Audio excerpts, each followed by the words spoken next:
Hi friends, welcome to ತನು ಸ್ವಯಂ ಅಡುಗೆ. ನಿನ್ನೆ ಮಟನ್ ಗ್ರೇವಿ ರೆಸಿಪಿ ಹಾಕಿದ್ದೆ ನಾನು. ಆ ರೆಸಿಪಿ ನೋಡಾದಮೇಲೆ ಸುಮಾರು ಜನ ಕಮೆಂಟ್ ಹಾಕಿದ್ರಿ ಮಟನ್ ಬಿರಿಯಾನಿ ತೋರಿಸಿ ಅಂತ. ಇವತ್ತಿನ ದಿನ ಮಟನ್ ಬಿರಿಯಾನಿ ಮಾಡೋದು ತೋರಿಸ್ತಾ ಇದ್ದೀನಿ. ಅದು ಕೂಡ ಒಂದು ವಿಶೇಷವಾಗಿರುವಂಥ ರುಚಿಯಲ್ಲಿ. ಖಂಡಿತವಾಗ್ಲೂ ವೀಡಿಯೋನ ಕೊನೆವರೆಗೂ ನೋಡಿ, ನಿಮ್ಗೊಂದು ಒಳ್ಳೆ ರೆಸಿಪಿ ಸಿಗುತ್ತೆ ಮಟನ್ ಬಿರಿಯಾನಿದು. ಬನ್ನಿ ಹಾಗಿದ್ರೆ ಮಾಡೋದು ನೋಡೋಣ. ನಾನು ಒಂದು ಅರ್ಧ kg ಚಿಕನನ್ನು ತೊಗೊಂಡಿದ್ದೀನಿ. ಕ್ಲೀನಾಗಿ ವಾಶ್ ಮಾಡ್ಕೊಂಡು ಇಟ್ಕೊಂಡಿದ್ದೀನಿ. ನೋಡಿ, ಇದನ್ನು ಮೊದಲನೇದಾಗಿ ಒಂದು ಕುಕ್ಕರನ್ನು ಬಿಸಿ ಇಟ್ಕೊಂಡಿದ್ದೀನಿ. ಒಂದು 2 ಟೇಬಲ್ ಸ್ಪೂನ್ ಆಗೋಷ್ಟು ಎಣ್ಣೆಯನ್ನು ಹಾಕ್ಕೊಂಡು, ಇದಕ್ಕೆ ಎಣ್ಣೆ ಕಾಯ್ತಿದ್ದಾಗೆ ಶುಂಠಿ ಬೆಳ್ಳುಳ್ಳಿ ಪೇಸ್ಟನ್ನು 1 ಸ್ಪೂನಷ್ಟು ಹಾಕ್ಕೊಂಡಿದ್ದೀನಿ. ಇದನ್ನು ಚೆನ್ನಾಗಿ ಎಣ್ಣೆಯಲ್ಲಿ ಫ್ರೈ ಮಾಡಬೇಕು. ಹಾಗೆಯೇ ನೆನ್ನೆ ವಿಡಿಯೋದಲ್ಲಿ ಮಟನ್ ಗ್ರೇವಿ ಹಾಕಿದ್ದೆ, ಅಲ್ಲಿ ನಾನು ಸ್ವಲ್ಪ ಚಿಕನ್ ಅಂತ ಮೆನ್ಷನ್ ಮಾಡಿದ್ದೀನಿ. ಅದು ಬೈ ಮಿಸ್ಟೇಕ್ ಆಗಿರೋದು, ಬಟ್ ಅದು ಮಟನ್ ಗ್ರೇವಿ ನಾನು ಮಾಡಿರುವಂಥದ್ದು. ಇವತ್ತಿನ ವಿಡಿಯೋನಲ್ಲಿ ಅದು ಕ್ಲಿಯರ್ ಆಯಿತು ಅಂತ ಅಂದ್ಕೊಳ್ತೀನಿ. ಕಮೆಂಟ್ಸ್ಗಳಲ್ಲಿ ಹಾಗೆ ಕೇಳ್ತೀರಾ, ಇದು ಮಟನ್ ಅಂತ ಹೇಳಿ ಚಿಕನ್ ಅಂತ ಮೆನ್ಷನ್ ಮಾಡಿದ್ದೀರಾ ಅಂತ.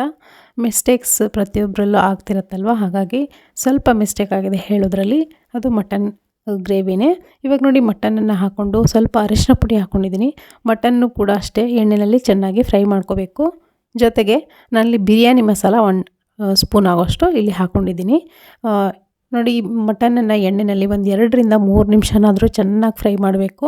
ಮೇಲ್ಗಡೆ ಇರುವಂಥ ಹಸಿ ಇದು ಇರುತ್ತಲ್ಲ ಲೇಯರ್, ಅದೆಲ್ಲವೂ ಹೋಗಬೇಕು. ಫ್ರೈ ಮಾಡ್ಕೊಂಡಾದ್ಮೇಲೆ ನೋಡಿ, ಇದು ಮುಳುಗುವಷ್ಟು ನೀರು ಅಥವಾ 2 ಗ್ಲಾಸಷ್ಟು ನೀರನ್ನು ಹಾಕ್ಕೊಂಡು ಉಪ್ಪನ್ನು ಸೇರಿಸ್ಕೊಳ್ಳಿ. ಎಷ್ಟು ಬೇಕಷ್ಟು, ರುಚಿಗೆ ಎಷ್ಟು ಬೇಕಷ್ಟು ನೋಡಿಕೊಂಡು ಉಪ್ಪನ್ನು ಸೇರಿಸ್ಕೊಂಡು ಇದನ್ನು ಒಂದ್ಸರಿ ಚೆನ್ನಾಗಿ ಮಿಕ್ಸ್ ಮಾಡ್ಕೊಂಡಾದ್ಮೇಲೆ ಕುಕ್ಕರ್ ಲಿಡ್ಡನ್ನು ಕ್ಲೋಸ್ ಮಾಡಿ ಒಂದು 3 ವಿಜಲ್ ತೊಗೊಳ್ತೀನಿ. ಅಷ್ಟರೊಳಗೆ ಬಿರಿಯಾನಿಗೆ ಬೇಕಾದಂಥ ಅಥೆಂಟಿಕ್ ಮಸಾಲೆ ರೆಡಿ ಮಾಡ್ಕೊಳ್ಳೋಣ. ಬ್ಲೆಂಡರ್ ಜಾರ್ಗೆ 1 ಟೀ ಸ್ಪೂನಷ್ಟು ಮೆಣಸು, ಒಂದು 10 ರಿಂದ 12 ಲವಂಗ ಹಾಕ್ಕೊಂಡಿದ್ದೀನಿ, 3 ಏಲಕ್ಕಿ ಹಾಕ್ಕೊಂಡಿದ್ದೀನಿ, 1 ಟೀ ಸ್ಪೂನಷ್ಟು ಧನಿಯಾ ಕಾಳು, 1 ಇಂಚಿನಷ್ಟು ಚಕ್ಕೆ ಹಾಕ್ಕೊಂಡಿದ್ದೀನಿ, ಅರ್ಧದಷ್ಟು ಈರುಳ್ಳಿ, ಅರ್ಧದಷ್ಟು ಟೊಮೆಟೊನ ಹಾಕ್ಕೊಂಡಿದ್ದೀನಿ, ಜೀರಿಗೆ 1 ಟೀ ಸ್ಪೂನಷ್ಟು, ಸೋಂಪು 1 ಟೀ ಸ್ಪೂನಷ್ಟು, ಜೊತೆಗೆ ಕಾಯಿ ಕೂಡ 1 ಸ್ಪೂನಷ್ಟು ಹಾಕ್ಕೊಂಡಿದ್ದೀನಿ. ಸ್ವಲ್ಪ ಕೊತ್ತಂಬರಿ ಸೊಪ್ಪು, ಸ್ವಲ್ಪ ಪುದೀನ ಸೊಪ್ಪು ಹಾಕ್ಕೊಂಡಿದ್ದೀನಿ. ನುಣ್ಣಗೆ ರುಬ್ಕೊಂಡು ಇಟ್ಕೊಳ್ಳಿ. ಇವಾಗ ನಾನಿಲ್ಲಿ ಕುಕ್ಕರ್ನಲ್ಲಿ ಮಾಡೋದು ತೋರಿಸ್ತಿರೋದ್ರಿಂದ ಕುಕ್ಕರನ್ನು ಬಿಸಿ ಇಟ್ಕೊಂಡಿದ್ದೀನಿ. ಬೇಕಿದ್ರೆ ಪಾತ್ರೆಯಲ್ಲಿ ಕೂಡ ಮಾಡ್ಕೋಬೋದು.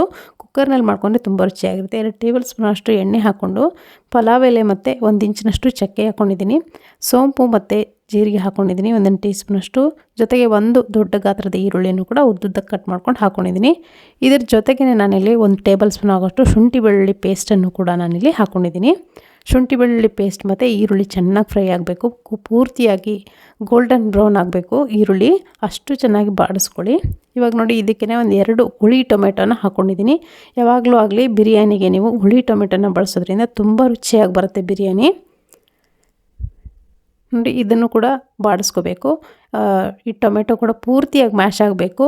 ಇವಾಗ ನೋಡಿ, 1 ಏಲಕ್ಕಿನ ನಾನು ಬಿಡಿಸಿ ಹಾಕ್ಕೊಳ್ತಾ ಇದ್ದೀನಿ. ಜೊತೆಗೆ ಉಪ್ಪು ರುಚಿಗೆ ಎಷ್ಟು ಬೇಕಷ್ಟು ನೋಡಿಕೊಂಡು ಉಪ್ಪನ್ನು ಸೇರಿಸ್ಕೊಳ್ಳಿ. ಜೊತೆಗೆ ಮಸಾಲೆ, ರುಬ್ಬಿದಂಥ ಮಸಾಲೆ ಏನಿದೆ ನೋಡಿ, ಅದನ್ನು ಕೂಡ ನೀವು ಇಲ್ಲಿ ಹಾಕಬೇಕಾಗತ್ತೆ. ಈ ಎಲ್ಲ ಮಸಾಲೆಗಳನ್ನು ನಾನು ಡಿಸ್ಕ್ರಿಪ್ಷನ್ ಬಾಕ್ಸ್ನಲ್ಲಿ ಕಂಪ್ಲೀಟಾಗಿ ಮೀಸರ್ಮೆಂಟ್ ಸಮೇತ ಕೊಟ್ಟಿರ್ತೀನಿ. ಅಲ್ಲಿ ಒಂದ್ಸರಿ ಚೆಕ್ ಮಾಡಿಕೊಂಡು ನೀವು ಮಾಡ್ಕೊಬೇಕು ಅಂದ್ಕೊಂಡ್ರೆ ಅಲ್ಲಿ ನೋಡಿಕೊಂಡು ನೀವು ಮಾಡ್ಕೋಬೋದು, ಅಥವಾ ನನ್ನ ವೀಡಿಯೋನ ನೋಡಿಕೊಂಡಾದರೂ ನೀವು ಮಾಡ್ಕೋಬೋದು. ನೋಡಿ, ಮ್ಯಾಶ್ ಆಗೋ ಥರ ಫ್ರೈ ಮಾಡಿದ್ದೀನಿ ಟೊಮೆಟೊನ. ಇದಕ್ಕೆ ನೋಡಿ, ಒಂದು ಅರ್ಧ ಕಟ್ಟಾಗೋಷ್ಟು ಮೆಂತ್ಯ ಸೊಪ್ಪು, ಅರ್ಧ ಕಟ್ಟಾಗೋಷ್ಟು ಪುದೀನ ಸೊಪ್ಪನ್ನು ಹಾಕ್ಕೊಂಡಿದ್ದೀನಿ. ಕ್ಲೀನಾಗಿ ವಾಶ್ ಮಾಡಿಕೊಂಡು ಒಂದು 4 ರಿಂದ 5 ಹಸಿಮೆಣಸಿನ್ಕಾಯಿ ಕೂಡ ಹಾಕ್ಕೊಂಡು ಇದನ್ನು ಕೂಡ ಇದ್ರ ಜೊತೆಗೇ ಸ್ವಲ್ಪ ಹೊತ್ತು ಫ್ರೈ ಮಾಡಿಕೊಂಡ್ರೆ ಆಯಿತು. ಒಂದು ಅರ್ಧ ನಿಮಿಷ ಫ್ರೈ ಮಾಡಿದ್ರೆ ಆಯಿತು. ಇವಾಗ ಬೇಯಿಸ್ಕೊಂಡು ಇಟ್ಕೊಂಡಂಥ ಮಟನ್ ಏನಿದೆ ನೋಡಿ, ಆವಾಗಲೇ ಕುಕ್ಕರ್ನಲ್ಲಿ ಬೇಯಿಸಿಟ್ಕೊಂಡಿದ್ವಲ್ಲ ಮಟನ್, ಅದು ಕೂಡ ಚೆನ್ನಾಗಿ ಬೆಂದಿದೆ. ಅದನ್ನು ಡೈರೆಕ್ಟಾಗಿ ನೀರು ಸಮೇತನೇ ಹಾಕೋಬೇಕು. ಸೊ ಇವಾಗ ನೋಡಿ, ಮತ್ತೆ ನಾನು 1 ಗ್ಲಾಸಷ್ಟು ನೀರನ್ನು ಕುಕ್ಕರ್ಗೆ ಹಾಕ್ಕೊಂಡೆ. ಜೊತೆಗೆ ಮತ್ತೊಂದು ಗ್ಲಾಸಷ್ಟು ನೀರನ್ನು ಇಲ್ಲಿ ಹಾಕ್ಕೊಳ್ತಾ ಇದ್ದೀನಿ. ಯಾಕಂದರೆ ನಾನು ಈ ಗ್ಲಾಸಿಂದ 1.5 ಗ್ಲಾಸಷ್ಟು ಅಕ್ಕಿನ ನೆನೆಸಿಟ್ಟಿದ್ದೀನಿ. ನಾನು ನಾರ್ಮಲ್ ಸೋನಾ ಮಸೂರಿ ಅಕ್ಕಿನ ಬಳಸಿದ್ದೀನಿ. ಇಲ್ಲಿ ನೀವು ಬೇಕಿದ್ರೆ ಬಾಸ್ಮತಿ ರೈಸನ್ನು ಒಂದು ಅರ್ಧ ಗಂಟೆ ನೆನೆಸಿ ಕೂಡ ನೀವು ಬಳಸ್ಬೋದು. ಇವಾಗ ನೋಡಿ, ಮಟನ್ ಯಾವ ರೀತಿ ಬೆಂದಿದೆ, ಇಷ್ಟು ಬೆಂದರೆ ಸಾಕು. ಮತ್ತು ನಾವು ಕುಕ್ಕರ್ನಲ್ಲೂ ಕೂಡ ಬೇಯಿಸೋದ್ರಿಂದ ಪರ್ಫೆಕ್ಟಾಗಿ ಬೆಂದಿರುತ್ತೆ ಬಿರಿಯಾನಿನಲ್ಲಿ.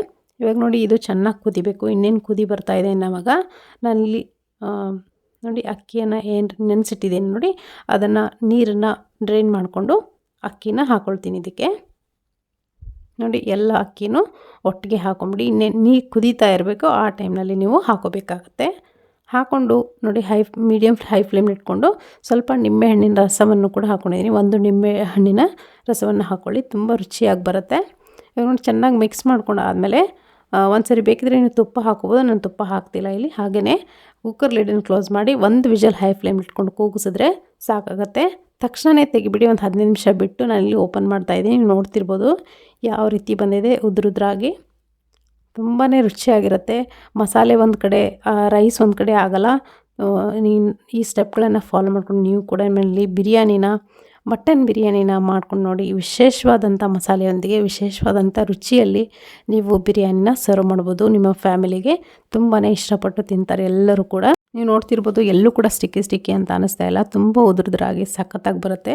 ನಾನು ಇದನ್ನು ಇವತ್ತು ಮಟನ್ ಗ್ರೇವಿ ಜೊತೆ ಸರ್ವ್ ಮಾಡ್ಕೊಳ್ತಾ ಇದ್ದೀನಿ. ಮಟನ್ ಗ್ರೇವಿ ರೆಸಿಪಿ ಯಾರ್ಯಾರು ನೋಡಿಲ್ಲ, ಖಂಡಿತವಾಗ್ಲೂ ಅದನ್ನು ಕೂಡ ನೋಡಿ. ಈ ವಿಡಿಯೋ ಡಿಸ್ಕ್ರಿಪ್ಷನ್ ಬಾಕ್ಸ್ನಲ್ಲಿ ಕೊಟ್ಟಿರ್ತೀನಿ. ಖಂಡಿತವಾಗ್ಲೂ ಈ ವಿಡಿಯೋ ನಿಮಗೆ ಇಷ್ಟ ಆಗಿದೆ ಅಂದ್ಕೊಳ್ತೀನಿ. ಇಷ್ಟ ಆಗಿದರೆ ಒಂದು ಲೈಕ್ ಮಾಡಿ, ಹಾಗೆ ಚಾನಲ್ಗೆ ಸಬ್ಸ್ಕ್ರೈಬ್ ಆಗೋದನ್ನು ಕೂಡ ಮರಿಬೇಡಿ. Thank you.